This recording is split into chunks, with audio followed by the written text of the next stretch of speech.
কোনো ব্যবসার একটি পণ্যের সর্বোচ্চ কত শতাংশ লাভ করা ইসলামের বিধান, দরদাম করে যত ইচ্ছা তত লাভ করা যাবে কিনা। আপনি দোকানদার, আপনার কোনো একটা জিনিস আপনি বিক্রি করবেন 10 টাকার জিনিস, সেটাতে আপনি কি 1 টাকা লাভ করবেন না 2 টাকা লাভ করবেন নাকি 5 টাকা লাভ করবেন, এটা একান্ত আপনার এবং ক্রেতা দুইজনের ব্যাপার, অধিকার। এখানে ইসলাম ইন্টারফেয়ার করে না। আপনি যদি অনেক বেশি লাভ করেন আর ক্রেতা যদি জেনে শুনে সেটা রাজি হয়, আপনারা উভয় সম্মত থাকলে ইসলাম সেখানে বাদ সাধে না। কিন্তু একজন দোকানদার বা একজন ব্যবসায়ী তিনি বিশেষ করে কোনো বিপদে ফেলে, ধরেন একজন কাস্টমার সেটার ন্যায্য মূল্য কি জানে না, মার্কেট প্রাইস কি জানে না, এই চান্সটা বুঝে আপনি বেশি করে নিয়ে নিলেন, এটা অবশ্যই একজন মানুষের জন্য অন্যায়, অনৈতিক কাজ। একইভাবে আপনি কোনো আইটেমের ক্রাইসিস আছে মার্কেটে, এই চান্সে আপনি বাড়ায় নিয়ে নিলেন, সেটাও অনৈতিক অন্যায়।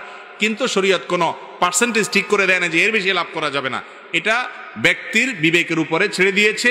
সেজন্য জুলুম না করে, অন্যায় না করে, মানুষকে বিপদে ফেলে যেন উপার্জন না করে।